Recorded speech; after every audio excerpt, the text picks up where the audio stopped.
مفتی سلمان نجھری کا بیان ہے، اسے ضرور سنیں، بہت ہی پیارا بیان ہے۔ چلیے بیان کو شروع کرتے ہیں۔ کہ کوئی ولی نہیں ہو سکتا۔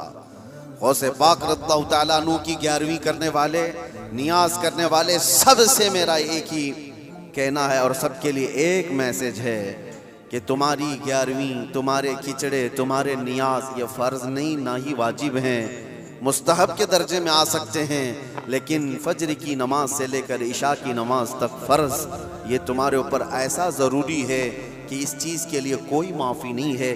1 سال تم نے دیگ نہیں بنائی، نیاز نہیں کی، تو قیامت کے دن نہیں پوچھا جائے گا کہ تم غوث پاک کی فاتحہ کرتے تھے کہ نہیں کرتے تھے، یہ سوال نہیں ہوگا، لیکن یہ سوال ضرور ہوگا کہ فجر میں اٹھے کیوں نہیں تھے، یہ سوال ضرور ہوگا اتنی نمازیں قضا کیوں ہوئی تم سے۔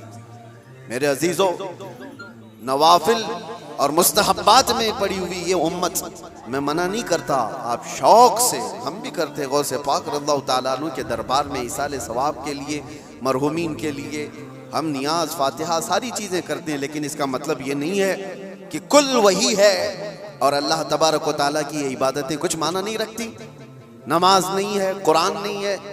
عزیزان گرامی، میں ان لوگوں سے پوچھتا ہوں جو 2-2 3-3 گھنٹے قوالیوں پر رقص کرتے ہیں، قرآن کی ایک سورہ بھی تو سن کے دکھاؤ، وہ رب کا کلام ہے، اللہ کا کلام ہے، کسی قاری قرآن سے تم قرأت سن کر کے جھومو، پھر پتہ چلے کہ ایمان تمہارے دل میں کتنا ہے۔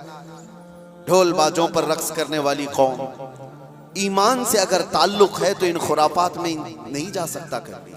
ایمان مضبوط کرو، اولیاء کاملین کی جماعت سے وابستہ رہنا یہ ضروری ہے، لیکن اس کا مطلب صرف یہ نہیں جو بنایا گیا ہے۔ ہم سنیوں پر ایک بڑا الزام یہ لگایا جاتا ہے کہ یہ صرف چادر، گاگر، جلوس، فاتحہ، نیاز 11ویں والے لوگ ہیں۔ میرے عزیزوں، وہ ایک پارٹ ہے۔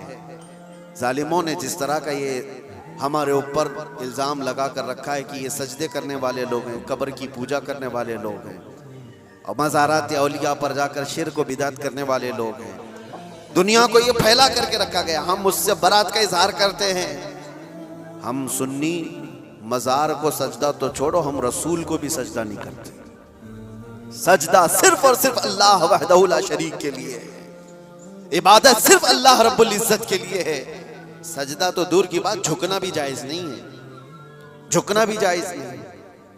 ہم اس عقیدے کے حامل ہیں، الحمدللہ، مزارات پر جاتے ہیں تو شرک و بدعت کے لیے نہیں، میرے مصطفیٰ کے فرمان پر جاتے ہیں، حضور پاک صلی اللہ علیہ وسلم کے فرمان کی بنیاد پر جاتے ہیں۔ اور رہی بات اولیاء کاملین کے مزارات پر جا کر دعا کرنا، یہ قرآن سے ہم اخذ کرتے ہیں کہ سیدنا زکریہ علیہ السلام، زکریہ علیہ السلام اللہ کے نبی ہیں، پتہ ہے بیت المقدس کے امام، قرآن میں ہے 3 پارے میں، سورہ آل عمران، آپ پڑھ کر کے دیکھنا، ان کو اولاد نہیں تھی، 90 سال کی قریب عمر ہو گئی تھی، لیکن اسی وقت بیت المقدس میں حضرت بی بی مریم کو لایا گیا تھا۔ حضرت بی بی مریم کا بھی معاملہ ایسا ہے، ان کی والدہ منت کری تھی، ان کے والد عمران، ان کی والدہ حنہ، ان کو بھی اولاد نہیں تھی، انہوں نے منت کی تھی کہ اللہ اگر ہم کو تو بیٹا دے تو ہم بیت المقدس کی خدمت میں وقف کریں گے۔ بیٹا نہیں ہوا، بیٹی ہوئی۔ منت کے مطابق انہوں نے اپنی بیٹی کا نام مریم رکھا اور لا کر کے بیت المقدس میں وقف کر دیا بچپن میں۔ تو کس کو دیا جائے گا؟ جو بیت المقدس کے امام تھے، متولی تھے، حضرت زکریا علیہ السلام، ان کے ہاتھ میں دیا گیا کہ بچی وقف ہے۔ حضرت زکریا علیہ السلام نے قبول کیا اور ایک محراب میں بچی کو رکھتے تھے۔ قرآن میں یہ ذکر ہے، میں بتا رہا ہوں آپ کو۔ اور حضرت زکریا علیہ السلام کہتے ہیں کلما دخل علیہا زکریا المحراب وجد عندها رزقا قالت یا مریم انا لکی ھذا قالت هو من عند اللہ ان اللہ یرزق من یشاء بغیر حساب۔ جب حضرت زکریا علیہ السلام محراب مریم میں جاتے تو کہتے ہیں قسم قسم کے پھل وہاں پر رکھے ہوئے پاتے تھے۔ تو حضرت زکریا پوچھتے مریم یہ سب تیرے پاس کہاں سے آتا ہے؟ حضرت مریم کہتی ہے سب اللہ کی طرف سے ہے، اللہ جسے چاہے بے حساب رزق دیتا ہے۔ مریم کون ہے؟ نبی نہیں ہے حضرت مریم، ہاں اللہ کی ولیاں ہیں، پاکیزہ مقدس ہستی، لیکن ان کو اللہ تبارک و تعالیٰ نے وہ کرامات سے نوازا تھا، وہ بچپن میں پھل وغیرہ ان کو رزق کے طور پر پہنچ رہا تھا۔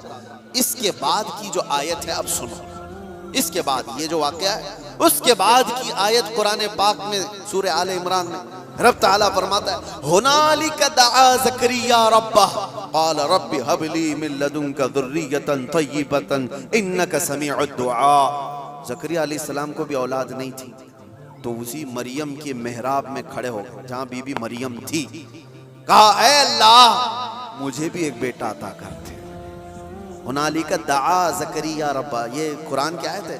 زکریا علیہ السلام نے اپنے رب سے دعا کی اللہ مجھے بھی ایک بیٹا دے دے، تیری جانب سے نیک و صالح بیٹا عطا کر دے۔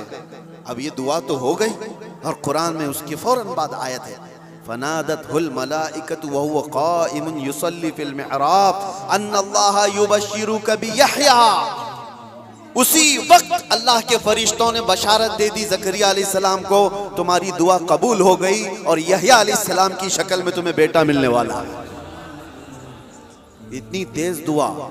اب میں آپ کو بتاتا ہوں یہ آیت میں کیوں پڑھ رہا ہوں اور کیوں آپ کے سامنے رکھ رہا ہوں۔ زکریا علیہ السلام خود اللہ کے نبی اور جہاں کے امام ہے وہ بیت المقدس ہے، دنیا کا سب سے مقدس ترین مقام اس وقت بیت المقدس میں حضرت زکریا علیہ السلام جہاں عبادت کرتے تھے وہیں پہ دعا بھی تو کر سکتے تھے، وہیں پر دعا کر سکتے تھے، لیکن قرآن یہ کہتا ہے وہ محراب مریم میں آ کر کے دعا کر رہے ہیں۔ محراب مریم میں جہاں بی بی مریم بیٹھی وہاں دعا کر رہے ہیں۔ اس سے پتہ یہ چلتا ہے کہ اللہ کے صالح بندے جہاں ہوتے ہیں وہاں سے دعائیں قبول ہوتی ہیں۔ پتہ چلا جہاں نیک و صالح اللہ کے ولی رہا کرتے ہیں وہاں سے جب نبی کی دعا قبول ہوتی ہے تو پھر امتی کی کیوں نہیں قبول ہوتی؟ اور فوراً دعا قبول ہوئی اور بیٹا بھی ملا۔ اب یہ لوگ کہتے ہیں غریب نواز کے یہاں جاتے ہیں تو کیا بیٹا ملتا ہے؟ بیٹی ملتی ہے، اولاد مانگنے جاتے ہیں۔ ظالمو تمہیں پتہ نہیں زکریا علیہ السلام بی بی مریم کے پاس کھڑے ہو کر بیٹا مانگے تھے تو بیٹا نبی کی شکل میں ملا تھا۔ ہاں یہ نہیں ہے کہ وہ بی بی مریم سے مانگ رہے تھے، وہ اللہ سے مانگ رہے تھے، لیکن جگہ کون سی ہے؟ جگہ کا بھی اثر ہوتا ہے۔ ہاں ایک بات میں آپ کو بتا دوں کہ جگہ کا اگر اثر نہیں ہوتا تو مسجدیں اور یہ ساری چیزیں بنانے کی ضرورت کیا ہوتی؟ عبادت کرنے کے لیے بھی جگہ ہے، کھانا کھانے کی بھی آپ کے گھر میں جگہ ہے، حاجت میں جانے کے لیے بھی کوئی جگہ ہے، آپ کا ٹریٹمنٹ کرنے کے لیے ہاسپٹل میں بھی جگہ ہے۔ ہر چیز ایک ایک جگہ پر ہوتی ہے کہ نہیں ہوتی؟ ہوتی۔ جن لوگوں کا وہ ماننا ہے کہ کچھ بھی نہیں ضروری ہے وہاں جانا یہاں جانا، تو میں ان سے کہتا ہوں کبھی باتھ روم میں بیٹھ کر کے ڈاکٹر سے اپنا علاج کرا لو گے؟ جگہ تو جگہ ہی ہے، بیٹھے ہو نہیں ہے، آپ کو پتا ہے اس کے لیے ہاسپٹل جانا ہوگا، اس کے بیڈ پر سونا ہوگا، وہاں پر وہ کچھ ٹریٹمنٹ کرے گا۔ کیا ضرورت ہے؟ پوچھتے ڈاکٹر سے آ جاؤ میرے ٹوائلٹ میں علاج کر لو، یہیں انجیکشن لگا لو۔ میرے عزیزو گندگیوں میں بیٹھا ہوا آدمی وہ اپنا علاج کرانے کے لیے بھی اٹھ کر کے چلا جاتا ہے۔ بلا تشبیہ بلا تمثیل میں آپ سے کہہ رہا ہوں کہ ہم پتہ نہیں کیسے کیسے گناہوں میں مبتلا ہیں، یہاں سے نکل کر کے ہم ان پاک ستھری جگہوں میں جاتے ہیں جہاں اللہ کے ولی آرام فرما، اور اس جگہ پر کھڑے ہو کر ہم اللہ ہی سے دعا کرتے ہیں اور پاکیزہ مقام کی برکت سے اللہ دعائیں قبول کرتا ہے۔ یہ سنیوں کا عقیدہ میں بتا رہا ہوں، ظالموں کا بنایا وہ نہیں پتا ہم کو۔ سنیوں کا عقیدہ یہ ہم ان پاکیزہ مقدس ہستیوں کی بارگاہ میں اس لیے جاتے ہیں۔ یہ ایک چیز نہیں ہے، ایسی کئی مثالیں ہیں، کئی مثالیں۔ حدیث الاسراء والمعراج جو حضور صلی اللہ علیہ وسلم کے معراج کا سفر ہے نا، اس سفر میں ایک روایت یہ بھی ملتی ہے کہ ایک جگہ پر حضور پاک صلی اللہ علیہ وسلم رک گئے۔ حضرت جبرائیل امین نے کہا یہاں پر آپ 2 رکعت نماز پڑھ لیں۔ حضور پاک صلی اللہ علیہ وسلم نے وہاں پر 2 رکعت نماز ادا کی اور اس کے بعد پوچھا جبرائیل سے یہ کون سا مقام ہے؟ توجہ۔ تو حضرت جبرائیل علیہ السلام نے کہا اے اللہ کے نبی یہ وہ جگہ ہے جہاں حضرت عیسیٰ علیہ السلام کی پیدائش ہوئی تھی۔ بی بی مریم سے حضرت عیسیٰ علیہ السلام کی پیدائش ہوئی تھی، وہاں پر حضور پاک صلی اللہ علیہ وسلم نے 2 رکعت نماز ادا کی۔ ہاں جگہ کو آپ صلی اللہ تعالیٰ علیہ وسلم نے اپنے نماز کا مصلی بنایا۔ اس روایت سے میں آپ کو بتانا چاہتا ہوں جہاں عیسیٰ علیہ السلام پیدا ہوئے وہاں ہمارے نبی نماز پڑھے، اور جہاں میرے مصطفیٰ پیدا ہوئے ہو کیا وہ جگہ دعاؤں کی قبولیت کی نہیں ہو سکتی؟ صرف اتنا ہی نہیں میرے عزیزوں، مقدس مقامات کو اللہ تبارک تعالیٰ نے خود فرمایا ہے کہ آپ خانہ کعبہ جاتے ہیں طواف کرنے کے لیے، طواف کرنے کے بعد جیسی طواف ختم ہوتا ہے اس کے بعد سب سے پہلا کام آپ کا کیا ہے؟ قرآن کہتا ہے پہلے پارے میں وَاتَّخِذُوا مِن مَقَامِ إِبْرَاهِيمَ مُصَلًّى، مقام ابراہیم کو اپنی نماز کی جگہ بنا لو۔ مقام ابراہیم ہے کیا چیز؟ مقام ابراہیم کیا ہے؟ جا کر کے آپ دیکھنا، اس میں ایک پتھر ہے جس پہ حضرت ابراہیم علیہ السلام کے 2 پیروں کے نشان ہیں، بس اس کے علاوہ کیا ہے؟ ایک پتھر ہے، اس پر ابراہیم علیہ السلام کے 2 پیروں کے نشان ہیں۔ تو اس پتھر کے پاس رب تبارک و تعالیٰ فرماتا ہے تم اپنی نماز پڑھو، حاجی ہو کہ معتمر ہو کہ خالی طواف کرنے والا ہو، 7 چکر طواف کے بعد مقام ابراہیم پر وہ ضرور 2 رکعت نماز پڑھے گا، 2 رکعت نماز پڑھے گا۔ ان کو پتہ نہیں جو اعتراض کرنے والے وہ پوچھتے نہیں کہ پتھر کو عبادت کر رہے ہیں لوگ، یہاں پہ پتھر کو سجدہ کرنے جا رہے ہیں؟ نہیں ظالموں، پتھر کو سجدہ نہیں کر رہے، یہ رحمان کا حکم ہے، رحمان کا حکم ہے، اس لیے حکم ہے کہ وہ پتھر اب افضل ہو گیا جس پر اللہ کے نبی کے پیروں کے نشان ہیں، جس پر کھڑے ہو کر ابراہیم علیہ السلام نے پورے کعبے کی عمارت تعمیر کی تھی، وہ پتھر افضل ہو گیا۔ اب آپ سوچو پتھر کھڑے ہونے والے نبی کی وجہ سے افضل ہے تو پھر وہ نبی کتنے افضل ہے، ہاں ان کے قدم کتنے افضل ہیں۔ ہم تبرکات والے لوگ ہیں اس لیے ہم ان کی نہیں مانتے، ہم تو چھوٹی سی بھی کوئی چیز نسبت کی ملتی ہے تو ہم اس کو احترام سے سر آنکھوں پر رکھتے ہیں۔ آج بھی بحمدہ تعالیٰ حضور پاک صلی اللہ علیہ وسلم کے منہ مبارک پوری دنیا میں دیکھے تو سنیوں کے پاس ہی ملے گی، کیونکہ قدر ان کو ہی ہے اور وہ چاہتے ہیں کہ حضور پاک صلی اللہ علیہ وسلم سے ریلیٹڈ جو بھی چیز ہے وہ عظمت والی ہے۔ اولیاء کاملین کی بات کر رہے ہیں میرے عزیزوں، بہت ساری باتیں ہیں، اب آپ کو میں بتاتا ہوں۔ جو ایک بڑا سوال یہ ہے کہ یہ اولیاء کرام کے لیے کہانیاں گڑھ لیتے ہیں لوگ، کرامت کرامت کرامت کہتے ہیں۔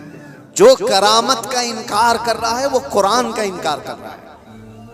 ہاں ہر ولی کی کرامت تو قرآن سے میں نہیں بتا رہا، لیکن اللہ تبارک و تعالیٰ نے جو فرمایا وہ آپ کو بتا رہا۔ ہم نے کہا غوث پاک رضی اللہ تعالیٰ عنہ، اب چند باتیں میں سرکار غوث پاک کی بتا کر اس اعتراض کا جواب دیتا ہوں۔ سلطان الاولیاء غوث پاک رضی اللہ تعالیٰ عنہ کی بارگاہ میں ایک عورت آئی اپنے بچے کو لے کر، کہا کہ اس کو اپنے پاس رکھ لیجیے۔ آپ نے قبول کر لیا، بچہ تربیت میں آ گیا۔ غوث پاک کی بارگاہ میں رہنا پلنا کس کے نصیب میں؟ چند مہینوں کے بعد وہ خاتون آئی، اپنے بیٹے کو دیکھا، بہت دبلا پتلا، بالکل کانٹی ہو گیا، ہڈیاں نکل گئی۔ ماں تو ماں ہے، دیکھتی ہے بچہ کیسا ہو گیا، سوکھ گیا، کاٹا ہو گیا۔ تو اس نے دیکھا کہ غوث پاک کہاں ہیں، جا کر کے دیکھتی ہے اندر تو غوث پاک کے دسترخوان پر اچھی اچھی غذائیں تھی، کچھ مرغ گوشت وغیرہ رکھے ہوئے تھے، اور یہ بوڑھی عورت کا بیٹا سوکھی روٹی پانی میں بھگو کر کھا رہا ہے، کونے میں بیٹھا ہوا۔ اب ایک ماں کو لگے ہی بات، خود اتنا اچھا کھانا کھا رہا ہے، میرے بیٹے کو پرورش میں رکھیں، کیسا کھانا کھلا رہے اس کو۔ اس عورت نے کہا یہ کیسی تربیت ہے سیدنا عبد القادر، یہ کیا ہے، میرا بچہ تو ایسا ہے۔ آپ نے جواب کچھ نہیں دیا۔ تھوڑی دیر کے بعد کھانا ختم ہونے کے بعد ان ہڈیوں کو ایسے جمع کیا اور کہا قم باذن اللہ، اللہ کے حکم سے اٹھ جاؤ۔ ایک مرغی پھڑ پھڑاتی ہوئی کھڑی ہو گئی۔ ہاں آپ نے کہا کہ جب تیرا بچہ اس قابل ہو جائے تو وہ بھی روز مرغی کھائے۔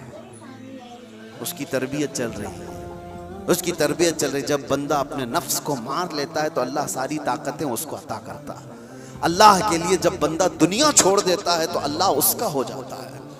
تو غوث پاک کی یہ بات بتانے پر ایک صاحب مجھ سے کہہ رہے تھے کہاں سے آپ یہ ساری چیزیں لے کر کے آ گئے کہ ایک بندہ بھی کسی چیز کو زندہ کر رہا ہے۔ انہوں نے یہ نہیں دیکھا کہ غوث پاک نے کیا کہا، اللہ کے حکم سے اٹھ جا۔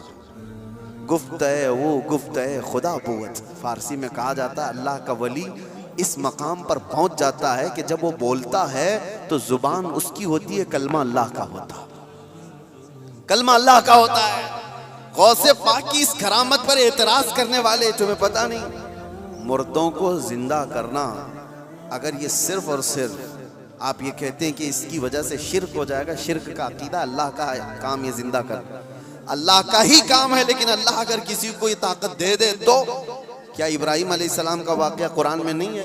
4 پرندے لے لو، ان کو ذبح کرو، ان کا قیمہ کرو، مکس کرو، 4 پہاڑوں پر رکھ کر کے آؤ، تیسرے پارے میں ہے اور ابراہیم علیہ السلام نے 4 پرندوں کو ذبح کیا، ان کا قیمہ کیا اور الگ الگ پہاڑوں پر رکھ کر آئے، اور پھر اللہ نے فرمایا ہر پرندے کا نام لے کر بلاؤ، ثم ادعوہن یأتینک سعیا۔ قرآن میں پرندوں کو جب سے ابراہیم علیہ السلام نے پکارا وہ اڑتے ہوئے آئے اپنی اپنی منڈیوں کے ساتھ، اور ادھر جو گوشت تھا وہ پورا جسم بن گیا، اور سب کے سب اپنے اپنے منڈیوں سے جڑ گئے اور زندہ پرندہ ہو کر اڑ گئے۔ یہ واقعہ قرآن میں موجود ہے۔ صرف اتنا ہی نہیں میرے عزیزو، عیسیٰ علیہ السلام کے بارے میں قرآن کیا کہتا ہے کہ عیسیٰ علیہ السلام وہ مفتی سلمان بیان چلا ہو تو لائک اینڈ سبسکرائب ضرور کریں، اس ویڈیو کو اپنے دوستوں میں شیئر کریں۔ چلیے قرآن پاک کی تلاوت شروع کرتے ہیں۔ اعوذ باللہ من الشیطان الرجیم، بسم اللہ الرحمن الرحیم۔ قال اتبدلون الذی ازلا بالذی هو خیر اهبطوا مثلا فإن لكم ما أسألتم وضربت عليهم الذلة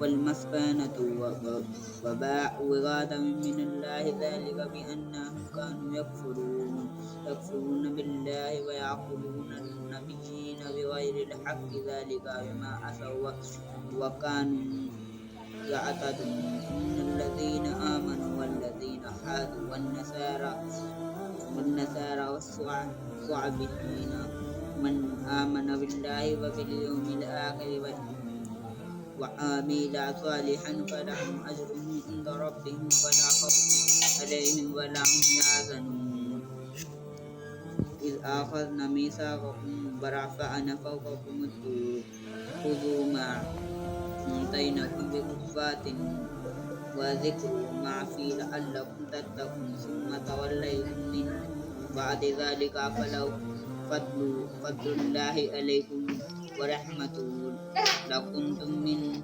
خاشعين ولقد علمتم الذين اعتدوا منكم في السبت فقلنا لهم كونوا قردة خاسئين فجعلنا نقالا لما بين أيديهم وما خلفهم وموعظة للمتقين وإذا قال موسى لقومه إن الله يأمركم أن تذبحوا بقرات قالوا أتتخذنا هزوا قال